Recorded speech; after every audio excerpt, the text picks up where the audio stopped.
It's around that time right here on KAZ Radio, where I have one of my most favorite Monday evening shows, Pause, Putting Myself First with Robyn and Honey. Take it away, Robyn. Well, good evening. I am starting off the show by myself because my co-host is on her way. She is en route. She should be here walking through the door any minute. That should be her now.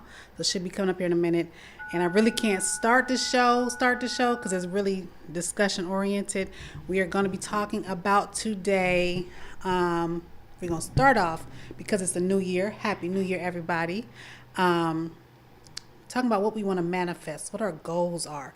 New Year is a benchmark. People always say, what is the New Year? It's nothing really mystical about it, but it is a benchmark. And you got to have benchmarks in life to say this is a marker, to say we have arrived to a point. It is a place to look back and see how much we've achieved.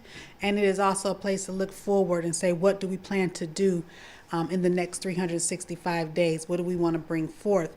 And so when we say we're going to manifest, what are we going to bring forth in these next 365 days? So it's a good time to set some goals. It's a good time to have, it's just for our benchmark. So last year I did quite a bit, actually scaled down quite a bit. I used to be very busy. I used to do a lot of TV interviews. I used to do a lot of community work because I worked for myself, but I went back to work full time. So and I went back to work full time.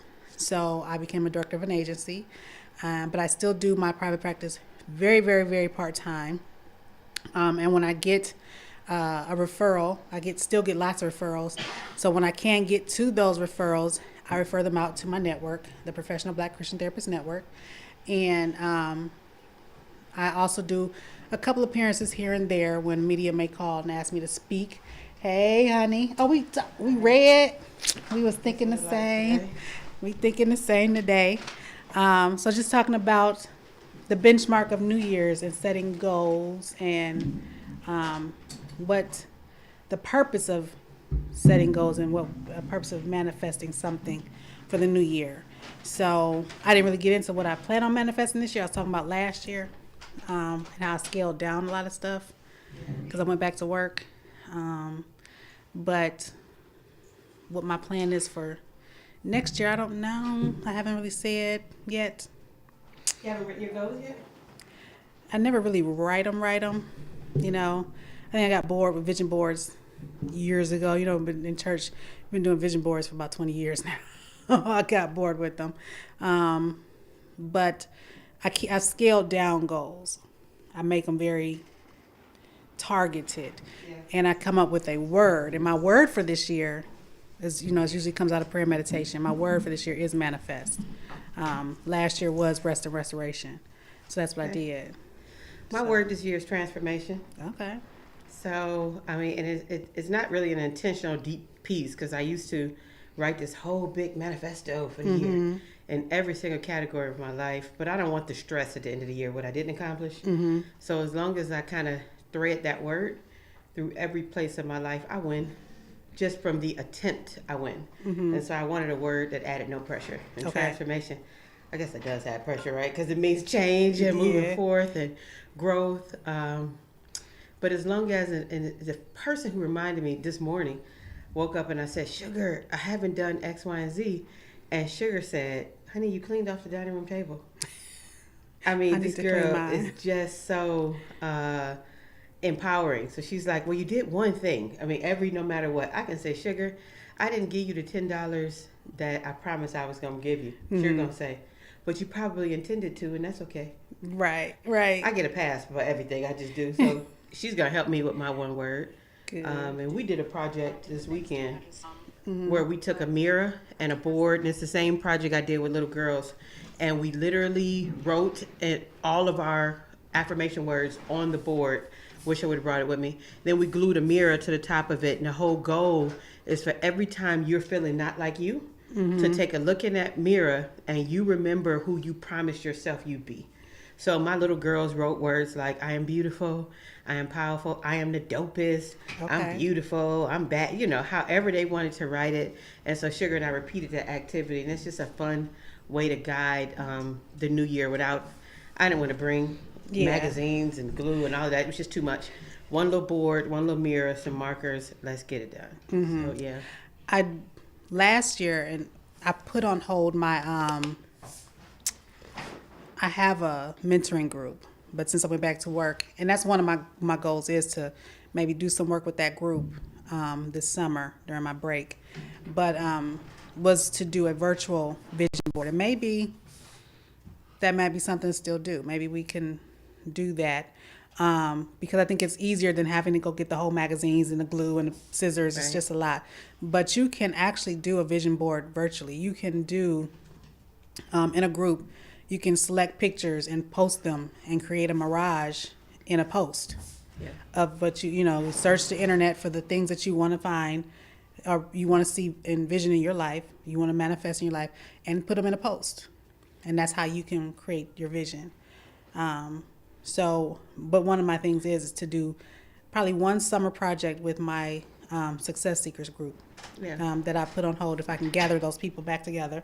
Are these children or adults? Adults. Okay. So my Success Seeker group is a group to teach balance in our success, our goal for success. You know, we got this grind culture, grind till you die thing, and I burned out with that mentality, and I now have a mentality of balance, and that's the best way to achieve success.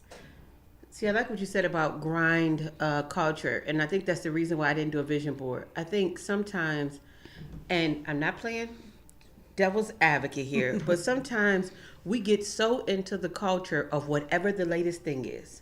So if the thing is vision rocks, then everybody's designing a rock. Right. If the thing is vision carpet, everybody gonna pull up some carpet and write visions on that. When the pressure of that sometimes is just too much. It's too much. I don't want to live up to anybody else's vision or expectation. And that's why this year I'm not going to even make a goal. I made no financial goals last year. But all was well financially. Right. You know? I didn't let the pressure, I just lived at peace, and I sowed and I tithed and I lived well, and I certainly saved more money last year than I ever have in my life. Good. And I think it was just because I had the pressure to myself. So I'm not doing a vision board. I'm not even writing a statement. I'm just gonna, I like the idea of the word. I'm just gonna take the word and go forth. In that same way, if you're gonna revitalize your group, my hope is to take, having just come off retreat with all these beautiful little babies, the hardest work I've ever done, because some of them had never been out of town. Oh, wow. Oh, wow. Wow. Oh, wow. Oh, wow. They gave me a run for my money. They gave me a run for my money. I'm so sorry. I could not go with you. I came down with COVID. Got COVID, who was supposed to come out to decide to get COVID, when I got a goo gob of little girls, and I do mean a goo gob of them, rented 2 lodges for them, and I should have rented 3, and still had a waiting list. The beauty of that, when I posted it, people thought it was for women. And so the women are like, how the girls getting all this? And Why they can't had, I go? Right. They had I see some swag posts that was like, bags. are you accepting 30-something-year-old little 30-something-year-old girls? little girls? No, but I am going to have a retreat for them. And my goal, and I know people are saying, honey, you don't have to do that. My goal is, it's just my goal. If I can get somebody else to underwrite your relaxation, why wouldn't I? Okay. Why wouldn't I? I mean, I'm not saying I'm going to pay for it, but I'll you'll get find it paid it. for. Yeah. Where women can come out and be pampered. All the little girls had their toes done. You can sit around the fireplaces and cry and write it out and release it out and vision it out. And so hopefully I do that first one coming up in July. So you can just love on your, not July, excuse me, February, where you can just love on yourself. And then a second one in July. Okay. So those are some 2 little goals. Yeah. And then I'll just share a big one. I'm going to go out of the country again for the first time since COVID hit, and do back to my service self, back to my missionary work. Going to Africa? I am going back. I was to looking Africa, at your picture. I said, honey ain't been to Africa in a minute. She need to go back to Africa. Yeah, it's been a while. And so, you know, Africa is my heartstring. Ghana particularly, Senegal too. My seamstress lives in Nigeria, so I'd love to even hit Nigeria this year if possible. Okay. But definitely, I'm doing a full month tour, Wow. so it's not just service work tour. This is July. No, it's sooner than that, much sooner than that. So I'm gonna need a guest co-host much sooner. Just see, I'm just throwing it out there. Yeah, so yeah, we're getting ready to get back to. I'll tell you. Let me say this one thing before we get into our meaty topic. Sometimes when you find yourself far away from you, and you look up and you're saying, "God, I am no longer myself." You need to get back to the you that you definitely know. Yeah. So what are the things that you don't question? Who you know God made you? Go do those things. Yeah. And let the Lord figure out the rest. Yourself. Yeah. So I'm grinding myself in what I know He originally told me. Sometimes we get so busy asking God what's next, and God is saying, "Would you go back to what I originally told you? Before you talk about eating seconds, you ain't ate what's first." Right. And so when people ask, "Why are you going? Why are you spending money on that? Why are you?" Because it's originally what He told me to do, and there's peace in that level of service for me. If I give a kid a pack of paper here, it's just like, man, what am I gonna do with this paper? If I give a kid a pack of paper in the village, paper, Madame gave us paper. Oh, she gave us books, because education is so valued. Oh, wow. So to do that level of service for a month, if that don't get your spirit healed and together, I don't know what will. Right. So I'm going to serve to get well. Ain't that crazy? Right. But yeah. So I'm calling you on WhatsApp or whatever we need to use yeah. to get you on the show. Be like, honey's calling from the motherland. Right. Sister Cynthia said, "Good evening, ladies, and happy birthday to me." Yes, my birthday was last week. Happy birthday to you. Oh. Happy birthday to you. Happy birthday, dear Robyn. Happy birthday to you. You gonna make me cry out here. Don't you make me cry. That's a little junk. You open it afterwards. Just a little junk for you. Little lunch gift card, little stuff that kick around there. I didn't forget you. Oh my goodness. Oh wow. Okay, I'm blushing and stuff. I'm trying to get my head back together. Thank you. That's my sister over there, y'all. That's my sister. So, okay. That was was not expecting that. So, we were talking, that's manifestation. My thing is bringing forth whatever it is that God tells me. I usually try not to even force that. So like that's why I said I didn't write all my goals out, because I'm not even trying to force that. As God shows me what He wants me to do, I'm gonna do it. I'm gonna bring it forth. One thing I have on my prayer list is whatever it is that God has for me. I know that there's national exposure in it, so that I want to manifest. Whatever the national exposure is, that I do want to see happen this year. So that I felt in my spirit, national exposure. So be it, God. Let's make it happen. So. And let me say one more thing to someone listening regarding your goals, because instantly when I heard Robyn say that, I was getting ready to say, "Oh, Robyn, don't say that. Don't say that. Don't say that." But you know what? I take that back. So often we're told, don't share your vision and your dreams with everybody, because what can they do? Are you saying that they are more powerful than God? Right. That they can stop what God's plan is? Now, I'm sorry. I'm telling the world, God has called me to a different platform than the one I'm on. And there's nothing you can do about it. So I don't mind sharing my visions and my dreams, and hopefully encourage somebody else to do the same. Right. When we're so cautious because we've been hurt, because people, and we can be some mean folk. Yeah. People spit on each other's dreams. People do some real foul stuff. They really do. But one thing I've learned, though, God don't play about me. Come.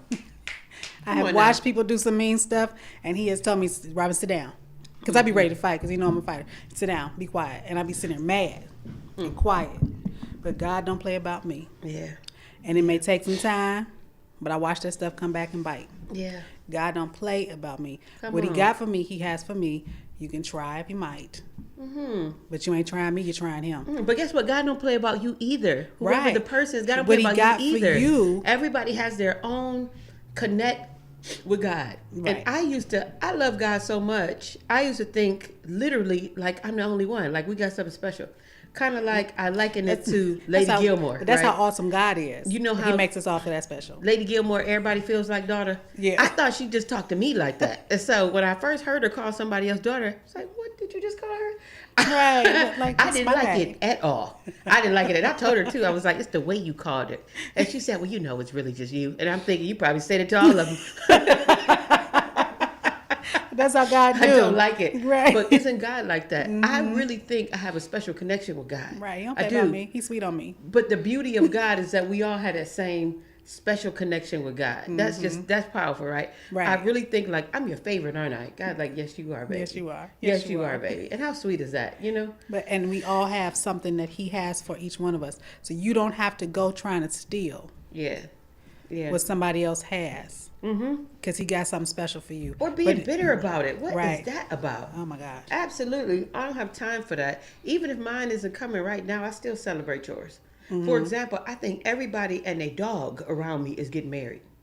I ain't never seen nothing like it. I mean, I've seen more proposals, but I remember a time where I was raising up young people who couldn't tell me about the atomic dog. And the reason they couldn't is because you learn how to time a dog at weddings. Right. You learned all them dances at the family weddings. Right. With the old people. With old people. And they hadn't been to weddings. So I'm like, what? You've never been to a reception. Right. I had a whole generation of crew who people weren't getting married anymore. Right. So now, even though it's not me, and I look around and everybody's getting married, is that not something to celebrate? Yeah. Isn't that beautiful? It's beautiful. And then ignorant people will say things like, honey, you know more than 50% of weddings end in divorce. What is that to say to somebody? They're taking a hand at it and trying. Hopefully they have some good spiritual counseling when they start the process. I hope they do. Right. But they are trying. Y'all shouldn't be married. No, they're trying. Right. And it's one little bitty lifetime that you get. They're trying to find some happiness. Happiness. Who are Let you to them speak? have it. Let them have it. Yes. And pray that whatever your form of happiness, raising my hand, is coming my way too. Yes. And I'm going to speak only life into theirs. Right. So that when it's my time, God will say she sowed nothing but life into somebody else's. And it's coming It's to coming me. back. I Yeah. got more weddings that I'm in this year. It's like, is this some type of crude joke, Lord? What is it? Maybe I need to go attend some. You know, what am I doing wrong? What am I doing wrong? Right. But God is just saying, you know, I'm allowing you to be a special piece, even though it's usually performing something poetically into somebody else's space. You think you're going to speak life into somebody else's life, and in return, you're going to get death? Life plus life will never equal death. That doesn't make sense. All right now. I'm just saying. You better preach Mine it. is coming. You better preach Mine it. is coming because all I'm going to speak into yours is life. Come on. So that the fruit, that them two lives, when they got together, only thing they produced was more life for me. That life and life didn't marry. And I don't care what the enemy tries to tell you, because the enemy play with your mind. The enemy will tell you this is over, this is the way it has to be. Right. No, I'm going to move against, this is not even our subject, Robyn, Right, but right. I'm going to move against what the enemy is saying and keep moving forth with what God put in me. Lady Gilmore in the room. How am I going to do that? Because She said she laughing. in the environment, she laughing about somebody, Yes. calling somebody. I know She laughing at us, talking about she calling us daughter. I'm the favorite though, Robyn. She don't listen. Anybody else listen? I don't care what y'all say. I am her favorite. Period. And Lady Gilmore, I know you have to say different to keep them all together. It's okay. But she'll call me later and tell me what I mean to her. But in that place of darkness, seriously, I'm reminded. I tell myself some days, honey, and this is the last thing I'm gonna say on that, so we can really get to the topic. If light travels at 186,000 miles per second, that's fast. That's fast. I can't even snap my fingers in that time. Right. Not, the finger snap didn't hardly do it. Right. 186,000 miles per second, that's the speed of light. How in the world would we expect that God, as good as he is, who created the light, who separated the darkness from the light, is gonna leave us in that place of darkness? He's too good for that. No. He moves too fast for that. He honors his word too much for that. Come on So now. I'm just saying, I believe whatever you put out in the universe this year, I don't care how much darkness comes your way. What are you going to do about putting light out in the midst of it? I don't care what I see. It travels at 186,000 miles per Come second. on He's now. coming for me. I don't care what it looks like. I don't care about this Hallelujah. job. I don't care about this man. I don't care about this car. Hallelujah. 186,000 miles per second. He's coming for me. He's coming. coming. You just remember just how fast God moves, and whatever the situation is, he moves faster than anything you going through. Just be ready to Ain't receive nothing it. you going through moving at 186,000 miles per second. Come on. 186,000 miles per second. Nothing you go through can move that fast. So you can't tell me God isn't big and bold enough to come step in the middle of your situation. Okay, I'm done. Ooh. And now it's the day of salvation. Come on. Come to Jesus now. You started it though. You started Did it. not. So you I didn't did. say You nothing. did. What'd I say? I said nothing. I was still stuck on I got a birthday gift. So Somebody said, "Hey, watch not pre." Look, you got the people in the comment section shouting and stuff. Look, let me pull up my notes so we can get to the real conversation. For the year. Okay, so because we got the chats going, so we still talking goals? Oh yeah, okay. No, we're talking about. Go ahead. Because I was thinking, are we jumping to the mental health one? What time? We might be at the time to jump into mental health. It's 7:19. We can finish the goals first, and then we jumping into the mental health in case anybody's here waiting for the other topic. Because I done got them started on my page. We've been arguing all day. Have you? Because I'm ready for you. We on different pages. I can feel it in your tone. So I was like, okay, I'm ready for this Robyn. It's more so because I'm an advocate, you know that. But we'll get to that. Mm-hmm. But you can go ahead with the goal setting because you got the notes. Let me put my glasses on because I can't. What you got here? You got homework and stuff. My notes are relevant to the mental health topic. So. Oh, okay. Yeah. Oh, I thought because I saw project goal. Okay, yeah. I thought it was goal setting. So you ready to go on to the mental health then? If you're done with goal setting. I'm done with goals setting. My thing is just have a direction. Be fluid with your goals because sometimes we're too stagnant, I think. And so then when we don't achieve certain things, we feel like we failed. Yeah. Goals should be more fluid. We should be going in a direction, but we should be able to modify as needed. Mm-hmm. I think we just get too set and too rigid in things, and God sometimes is shifting us. No one expected COVID to happen, so COVID happened, and then all the churches had to go virtual. If you had a goal to grow your church sanctuary and build it out, and then we went virtual, then what were you to do? You have to be fluid with mm-hmm. things that are changing. So always be fluid with your goals. Have your check-in points too. Don't wait until November to start trying to assess what's happened in 2022. Mm-mm. Don't wait until November. That's way, way, way, way, way too late. You need some milestone check marks mm-hmm. to help you along the way. My big milestone check mark, only because I like numbers and not in a numerology type of way. Mm-hmm. I just like numbers. I always have. 7 is my favorite number, always has been. So my milestone check number this year clearly is the beautiful number of 2/22/22. Mm-hmm. There's something amazing that I'm believing God for when all those 2s hit, and that's a short time away. I'm in Puerto Rico. 2/22/22, and so when that date happens, I'm just believing God for something magical. So you better call me from Puerto Rico because I'll be telling you what it is that I'm believing God for, and that's just a short distance away. But set those benchmarks and don't be afraid of them. Set them in when things aren't where they need to be. When the benchmark happens, tweak it. That gives you a time to say, okay, I have not saved X amount of dollars. Whatever your system is, if that's saving $20 a month, you hold to that. Okay. That means you are not going to buy whatever it is that you're going to buy. And that's me this year. Mm-hmm. If you look in your closet, ladies, what's in your closet? You didn't wear it last year. You don't need to be. I told myself I don't need to buy nothing. See, I don't have that problem, but I know you be shopping. So I don't need to buy anything in 2022, and that doesn't include my seamstress. I know, because you be getting laid. That I do need to. I'm done, and I'm done shopping. There's no shopping. Okay. And I'm gonna hold to that, no matter what. No matter who says I got an event and the color is green. Well, the Polaroid is coming in black, and I wear green earrings to match it, like that. So you got to hold, and you have to sacrifice for your goal. If that's what you really want. I have a number that I'd like to save this year. Okay. That means I cannot, mm-hmm. I cannot give to every initiative I want to give. Every pageant your kid is in. Mm-mm. When I look at one pageant girl, how much money I gave, I'm like, you got to pick a pageant this year. But Miss Honey, mm-hmm. I cannot support and it's okay to even put boundaries in your giving. Yeah. After you've paid your tithes. You mm-hmm. paid your tithes and your offerings. Anything else that you give after that, you need to put boundaries on so that you can reach your goals. That's my thing. Checkpoints and boundaries is what you need. Okay. All right. So, Honey said, what we talking about today? And I was like, I don't know. This Antonio Brown situation. Now, I'm not a big sports person. But when I see folks just start talking about people in mental health in the mainstream media, I start researching because I need to see the mental health. Because what I find is, as soon as, this is when I get a little militant, Pastor. I hope you don't get mad. But as soon as black people start acting up or acting out of pocket or acting unbecoming, it gets labeled as mental health. So I'm like, okay, so what happened? I'm looking at the video. I saw a snippet of the video because I'm on Twitter. So I said, I know I'll find out what happened on Twitter.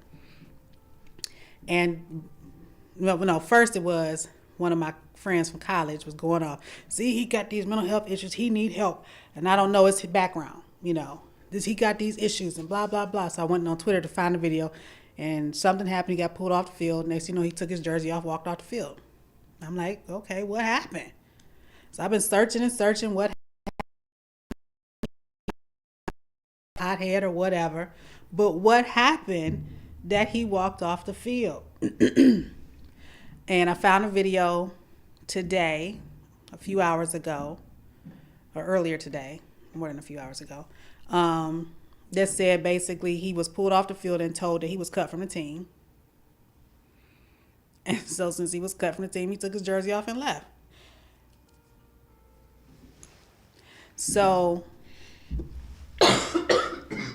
now, does that mean he don't have mental health issues? I don't know. Does he? Maybe. Then there's other people arguing that he has a traumatic brain injury. Does he? I don't know. But yesterday, was that a mental health crisis? Or did he quit his job?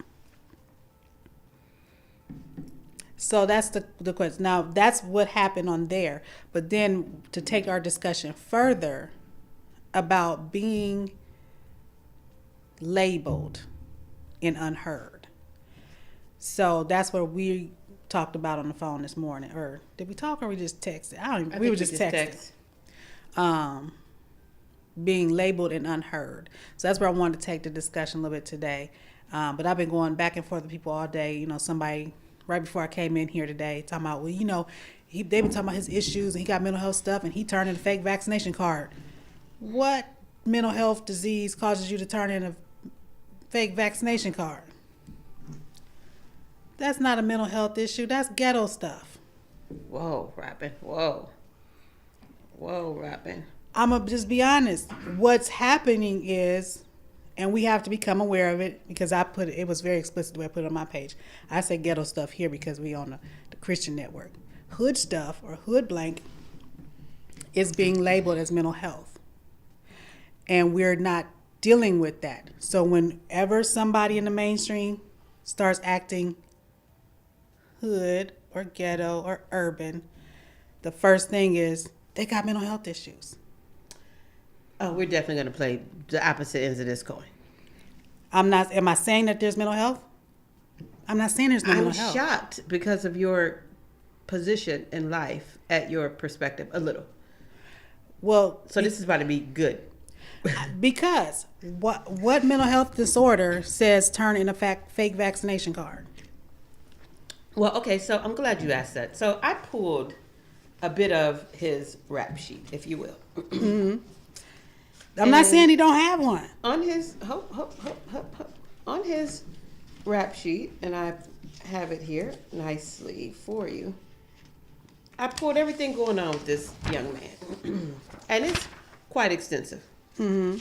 The only reason why I pulled it, and I think it's dangerous just to label it as hood stuff, is because it will give people in the hood further space to hide and the stigma further space to grow. So many of young black men who can't say, I'm dealing with depression, I'm dealing with anxiety, I'm hearing voices in my head that could be early signs of schizophrenia. They can't say it, or they're going to be labeled what we call, so many of them, the crazy family member. I gotta connect to get a fake vaccination card. And so what? So many what does of that us have to do with mental health? I think there's a bit more. Let's go here. What is the fake vaccination card got to do with mental health? Let's go for it. I don't think it's just the fake vaccination card. It's a combination of all of these things. Let's take a look at it.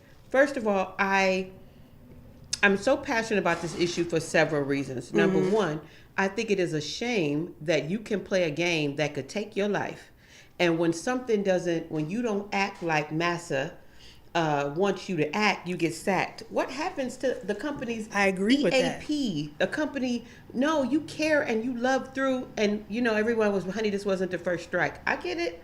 I understand that. This wasn't even really, if you look at it, wasn't even a second strike. I get it. I get that. But there should have been treatment for this young man in some degree, not being sacked. And I know you're saying treatment for what? He's just being hood. I'm not even saying he's being hood. I've quit jobs for less. You tell me I'm fired. And you expected me to do what? Well, I think the verdict is still out on what really happened because I've heard so many versions. So Right. I really don't really know. But from what the interview that I saw today, if you tell me I'm fired or even give me the impression that I'm fired, he's a young man. You give him the impression he's fired in the middle of the game when he got money on the line. Almost $1 million extra in incentives. I've quit jobs for less. I'm not saying what he did yesterday was hood stuff. I'm talking about them trying to say that him turning in a fake vaccination card is evidence of his mental health. So what about the facts? If we look at that side, because we're gonna have different sides of the issue. I don't think we have. Fire. I think we do. I don't think we have different sides of the issue. We do. When you talk about forcing this young man to play after coming back from an injury, which is what I hear is part of the injury. That's, I don't know if that's mental health or really standing up for yourself. And Massa still wants you to play, or they still want you to perform. No, hold on, listen to some of this. Here are some of the things that August 2019, Miss Raiders training camp practices due to helmet grievances. I know you're probably gonna say hood stuff. No, September I'm not saying 7th, hood stuff. 2019. I didn't say release all from that the stuff Raiders was hood stuff. after he made an Instagram post. September 9th, 2019, signed a 1-year deal worth $15 million with the Patriots. Okay, that's a good piece. September 10th, 2019, accuses Brown of sexual assault, while Sports Illustrated article reported second incident of sexual misconduct. September 20th, 2019, Patriots released him. January 2020, Brown charged with felony burglary with battery and 2 misdemeanors for incidents with the moving truck. Are we going to keep saying that's hood stuff or something? Did I say everything was hood stuff? Something is. You're generalizing one statement I said. Young man. You take one thing I said and you're making a generalization. I said somebody came on my comment and said that someone came on my comment on my post and said he has mental health issues. He turned in a vaccination card. I said that's hood thing. That's three of them. He wasn't the only player. It was 3 of them. So my point was on the vaccination card. Then you took that and ran with it. I didn't say everything he did was hood stuff. I didn't say he didn't have mental health issues. Okay. I'm saying we take when someone who may have or may not have mental health issues, may have or may not have a traumatic brain injury, and when they have an issue with their employer, all of a sudden now we slap a label on them and say, well, they crazy. No, he just got pulled out of a game, possibly was told he was fired. He quit his job. He walked off the job. Was it the best decision? Was it decorum? Was he behaving well? No. So I think that the fine line, clinician, is that the fine line, Robyn, hold on a second. The fine line is how we define mental health versus a behavioral issue, because all of us on any given day will have a bad day at work. Exactly. I've had a horrible one where I've not done something that crazy, but I've become pretty close. I didn't quit the job, but I definitely knocked some stuff off of a table. Mm-hmm. That's as far as I've ever gone, but it was so outside of my character. I was pushed right here to the end, and that wasn't that long ago. I've done that. So does that mean honey is crazy? Or wait, how do we even define that? Because listen, in my opinion, all of it is still mental health. If he's having a bad day, right, or the stress level has gotten so much, it is what's causing the rise in suicide in Black men, that we are not addressing their stress level, that we just minimize it to, he's got behavioral stuff, this hood. So this is what I have in sessions. I have clients come into session who are asking me, is it okay that I cried? Is it okay that I got upset? Is it okay that and I have to validate their experience of emotions as reasonably so. I say this to clients in session. That's a reasonable reaction. people have gotten to this point because they feel like, well, I have this disorder, so it's not okay for me to feel. No, it's okay for you to get upset. That's a natural emotion. That's human. I would have been angry as well. I would have been hurt as well. Well, I just don't know because I have bipolar or I have depression, or maybe I was just acting irrational. Why would you think that you were being irrational when someone has taken advantage of you? Because we have this stigma that every time a person with mental health issues acts on their emotions, as soon as it happens, they go into the Twitters and into the social media sphere and start talking about their diagnosed or undiagnosed mental health. That is an injustice to this man. Because if something happened to him on his job, if that coach pulled him aside and told him, you're off the team, and it was not injustice to talk about his mental health? Yes. Listen, let me give you has no one else walked off their job? If I walk off my job tomorrow, if they took my contract away, Robyn, and I walk off my job, first of all, to label me as mentally ill because I walk off my job? Different. I just showed you the rap sheet. This is not It doesn't matter. An isolated event of walking out his job. So let's not make it that. This is not. No. The collaborative piece of what's it doesn't going on matter. With this It's man injustice to the person who has through something. It's injustice to a person who has mental health to every time they feel something or do something to have it thrown back up in their face. I think we ignore, and I just have two quick stats here. Just two quick stats. 46.6 million adults in the U.S. face the reality of managing a mental illness. As I'm sure you already know, that's a lot of people. 46.6 million. Amongst those, professional athletes, 35% of elite athletes suffer from a mental health crisis, which may be labeled simply as burnout or mislabeled as depression and anxiety. Mm-hmm. So I believe that he is part of that 35%, and it's easier for us not to look at it. If this were in our cancel culture, because we got that good in this country, if this were the Kanye West is having breakdowns, or what's the little guy from Empire? It wasn't a breakdown. Jesse. Why are we labeling this a breakdown? I mean, why are you? He left his job. Why are you protecting this, or just because I advocate for clients. It down to because what did he? Was he acting bizarre yesterday? Very. That's bizarre. He walked off his job. It's more than walk People off. walked Come off their on. job. You throw your shirt. He took the jersey off. He was fired from the team. He took the jersey off. He was not fired from the team. He was not fired from the team. According to the video I found today, he was fired from the team. Now, whether that was the coach's job to do that. Yeah, because they got on. He had already had his one strike. Yeah. No, it's not, because you don't get fired in the middle of a game. So right. So he was not fired on the field. So that you saw that did not happen. That's what was said happened. That did not happen. I'm not a bet woman, but I've never bet in my life. That's what was said in an interview. That's what was said was happened. So whether he was in his wrong, whether he was in the wrong doing it, but that's what was said happened. Look, I'm about to get so some he more took data his stuff out for off. You. It was more than just. I wish you would stop making it so. You're so normalizing it. Like yes, because that's normal. That is not normal, Robyn.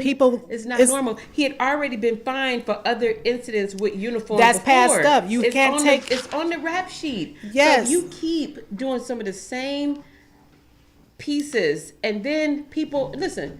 And I know you think that this is protecting the client. This is more harmful. Listen. No, it's not. It is, because you're doing is not giving a person the space to be. If a person had asthma or had cancer or any other piece, and you see some of the possible signs that they're doing that, we're not going to protect it and cover it up. We're going to say, let's get him treatment. And I guarantee if we don't act on what's going on. When I look at what happened yesterday, what am I treating? Probably bipolar. No. Probably bipolar. There was nothing disorder. bipolar about that. Okay. What was it? You want to make it something else, and I don't what know is it? why. What am I? Reasons. What are you trying to make it? I'm not trying to make it anything but acknowledging that this brother got something going on. He might have something going on. Which one is it? You've already said in this conversation he was. Did he quit his job, or we're looking at it right here. So he left and he ran off the field. He ran off the field. Okay, let's look here. Thank you, Pastor. He's taking it off. What is so bizarre about it? He throws the thing up to his fans. How do you not say, and his gloves? How do you not say this is bizarre? Nothing's bizarre about it. They were trying to even stop him from doing that. Didn't. No one stopped him. No one stopped him. He said goodbye. Runs off in the field. Gives a peace sign to the the people. peace sign.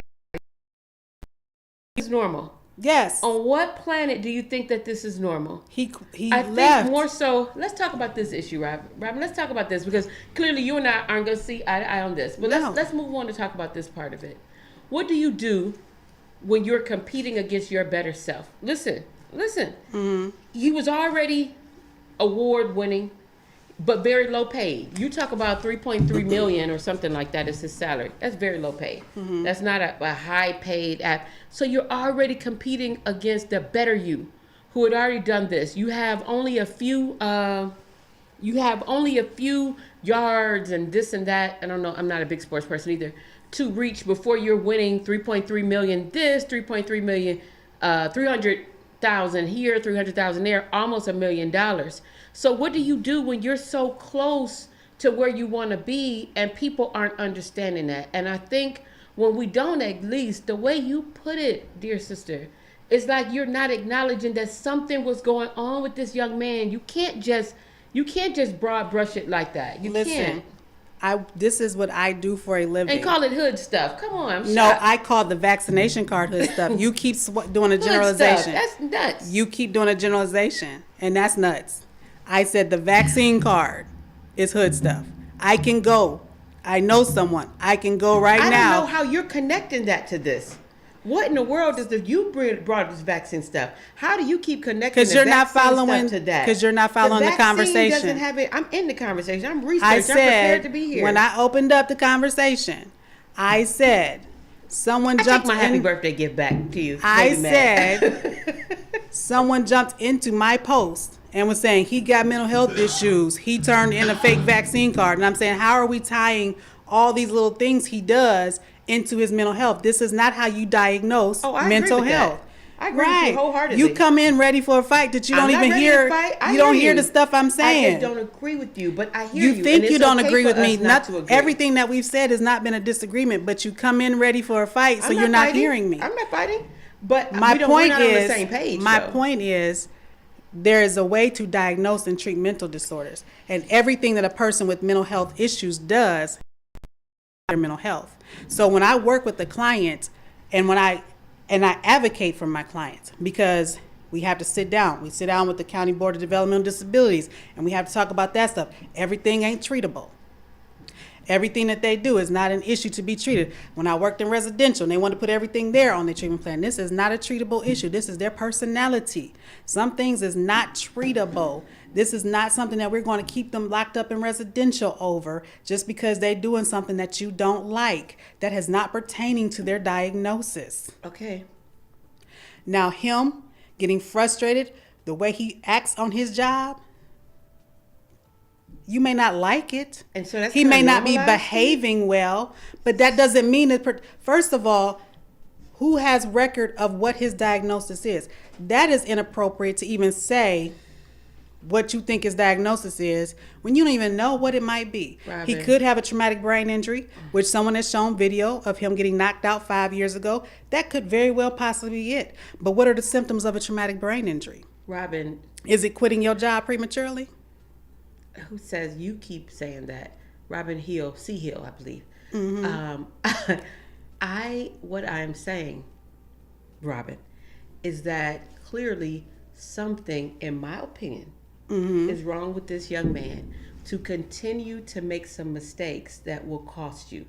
In my field, you talk about what you do every day. I talk about what I do every day. In my field of addiction and recovery, it talks about continuing to do the same thing despite the consequences. So to take that piece, he's receiving some serious consequences that will be hard for him to bounce back from. Let's see who picks him up. I do not know. And that's I would his not choices. think so. That's so choices. To not think that there is something going on with this young man is just very different from my perspective. Right. My perspective is that of course, nobody can clinically look at a situation and diagnose anybody. Nobody's saying that. That's erroneous. Come on. But I am saying you can look and something appears to be wrong. I don't know what the conversation was with the coaches. I don't know what happened. I hear some of it's about an injury. He didn't want to play. You're going on more. It was about him being fired. I don't know what the real story is. And no one's asked but him. But despite it, something, I believe something is going wrong with the young man. I do. And no one's asked him what happened, what made you leave the field. But what we have talked about. He made a cryptic statement on social media, and very cryptic, and then deleted it. That's something is going on there. And what we have talked about, because they probably have not allowed him to talk to media, but what we have talked about immediately since this happened, I've seen nothing but our people and everyone. He got mental health issues. He got this, he got that. What's wrong with him? What's wrong? Because he doesn't behave well. And so because he don't act right. So here's my only danger. Can I share this with you? Mm-hmm. My only worry in the perspective that we have is that we'll continue to see the numbers of Black men in particular commit suicide because they don't really, I don't want to say walk in the shoes, but have a space to be broke down, to be what you talked about with your clients, to be able to cry. That's all I'm saying.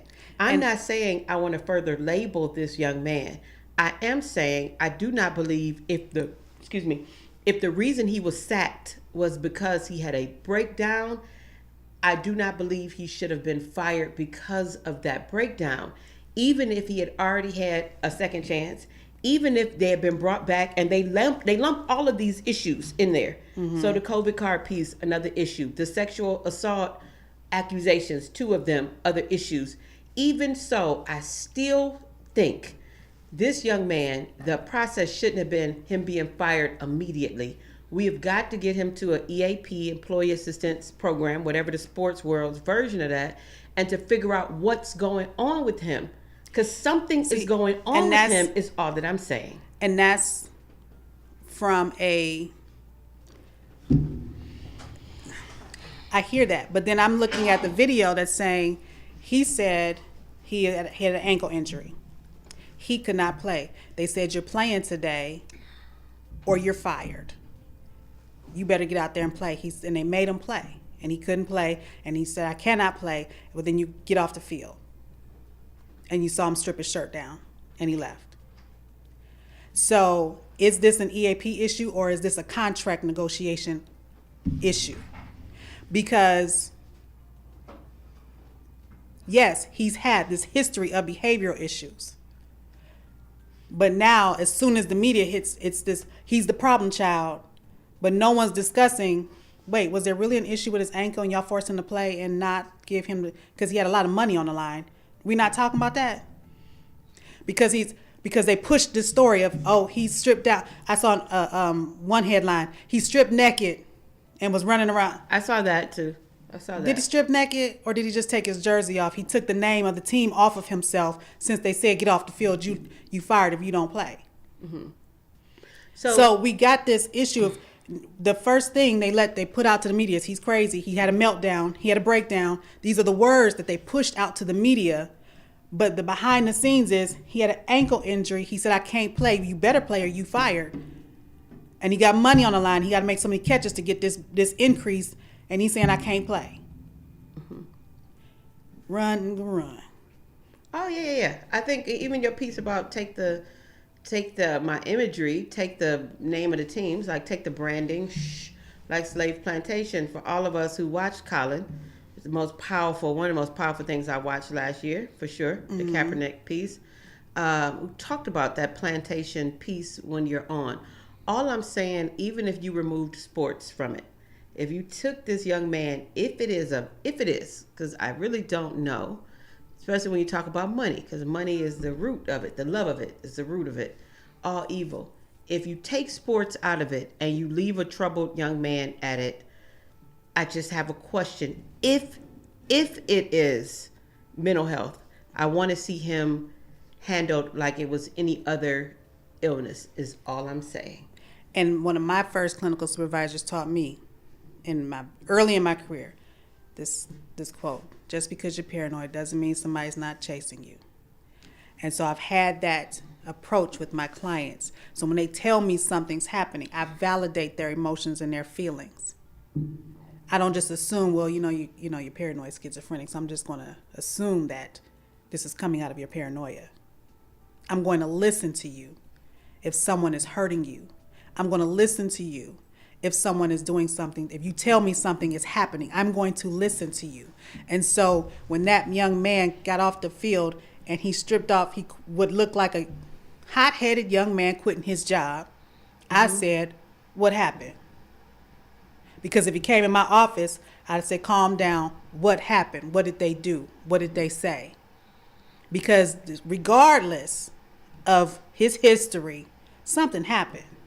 So when I think of, especially when you say young man, how many of the young men do I work with who are on psychotropic meds? They have an EAP by the school. They have a billion labels. And when they have those moments of true breakdowns, and they are often rough when they call me to the school. By the time I get to the school, they're in such heightened, Miss Honey, and it's very hard for anybody to calm them down but me. And I usually say very little. I'm just looking at them. You're all right. You're all right. We're not both mad. You don't know what I did? You're okay. You're all right. Very little to say in that moment until he, by my presence alone, is going to bring him down. So he'll slowly bring himself back to him. And yes, I will fight on the end of them saying, you don't know what medicine he's on. We want him out of the school. I know him. And I know what it's like to have that breakdown in that moment. So yes, I do, coming from my perspective, I fight for particularly young black men not to have everything thrown against them when they broke the whole glass door in the classroom. That's real. That happened really? Yeah, that really happened. But that's still not him. He had a moment. He asked you, could he leave the classroom? In my after school program, students have the right. You have a few things you don't have to do. You never have to ask to use the restroom. And people can't believe that. Right. Why don't you? Because it's not prison. In prison, you being trained. Can I go pee? No, not in my program. Right. Do you ask to use the bathroom at home? Just go use the bathroom. And you don't have to ask when you need time to calm your spirit, calm yourself down. You may leave.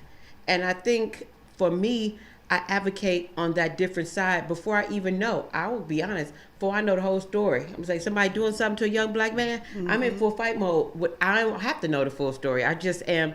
Right. That's me, because that's the population that God has given me an extra heart for. Now it seems like every population. I got little girls, old people, women. So perhaps it wasn't mental health. Perhaps it wasn't. But I will still, that's all I have to hear. He got fired because he had a breakdown. I'm already in fight mode, because that's what I would do with my young men. I would go fight. And I don't negate that he might have issues, but I'm not going to let y'all blame something on that, and if it's not that. Like, I worked in residential. Every last one of them kids had a diagnosis. Every last one of them had a GAF that was low enough to get them placed in residential.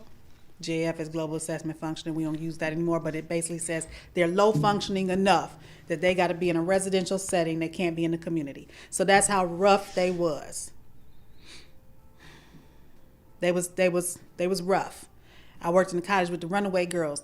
They was the hood girls, you know. Were you at Palmerdale? Oh, yeah. Me too. Yeah, I worked there. And if they told me that staff was doing A, B, C, and D. Palmerdale gave you some real training for life. Woo! Woo!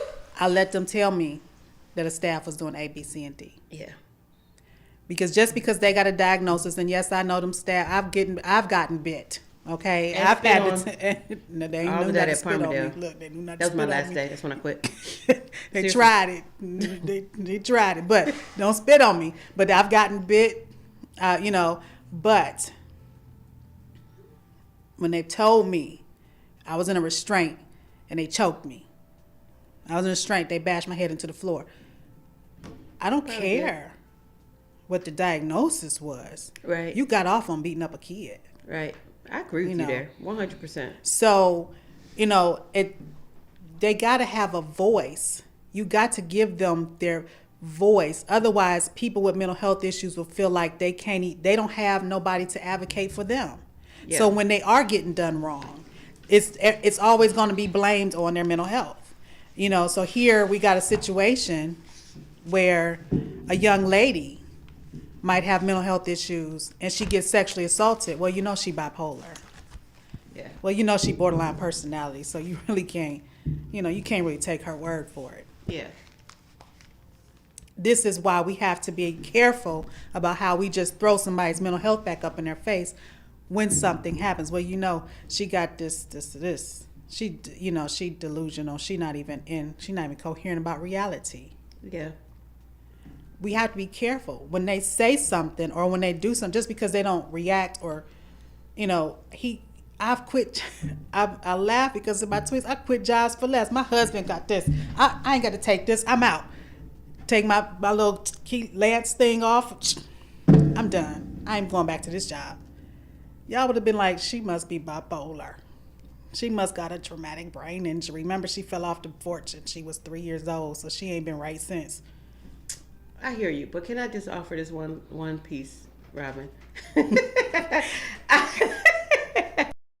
We got 5 minutes. That was it. If we were to shuffle the deck on that notion that 35% of elite athletes suffer from a mental health crisis, that's often mislabeled. You might do some shuffling and get just some normal cards. Not this athlete just having a bad day. Not this athlete just got fired from the job. Not this athlete just didn't want to play because of his knee. Not this athlete just mad because of the divorce. But then you get athletes like, this is Michael Phelps. You may not be able to see it. That's Michael Phelps. Get him. And he'll admit he didn't want to talk about the depression and anxiety. Part of that 35%. Then you'll get athletes like The Rock. Same thing. Mental health. Had nobody to say it to. He had to try to keep it all together. The list goes on. You'll get athletes like the Serena Williams. I'm still dealing the deck. And she doesn't know what to say or who to say it to. But you got all that mislabeled, just a black woman mad. No, you got something else going on. And she'll say it now. She was going through mental health. You'll get athletes like Simone Biles. My point simply, and the list goes on and on and on. It's a long list of them. There needs to be a space and a place for them to say, just because I am in the public eye, playing this professional sport, I am not well. I'm not okay. I'm not okay enough. Simone Biles talked about, she had everything on the line this last Olympics.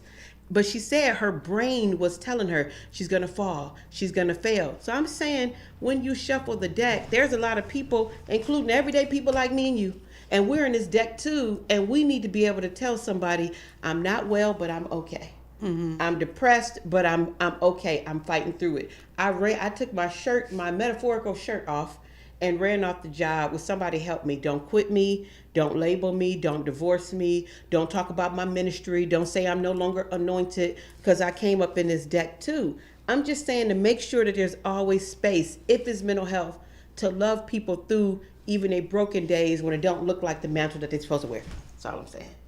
And you're right. I'm not, and I never wanted to sound like I'm discrediting mental health. My point was, in lieu of mental health, can they still experience regular everyday stuff like take this job and shove it? Can they have that too? Or because they got mental health, they can't have that? We have to give people space to be human, even though they may have mental health stuff. And if it's mental health, treat them, don't X them. Right. That's all I'm saying. Right. Love me through my broken spaces, especially if you my family. And I put myself on the line to die for you. Anytime you playing that sports, that's putting yourself on the line to die for you. And that's too far for me to play through injury and you not love me enough to help me. We're going to pick up another discussion down the line, talk about black male emotions. Come on. Because that's something we need to give black men a space to express themselves. Absolutely. But we out of time. Pastor going to kick us out. He going to turn the lights out. Thank y'all for joining us for this spirited discussion. Great. Yes, I like these debates. We're going to have more. I like this. See y'all next week. I was called Robyn by her middle name, y'all. Uh-oh. All right. I'll see y'all next Happy New Year, everyone. Happy New Year. All right. Bye-bye. Oh, we had some numbers.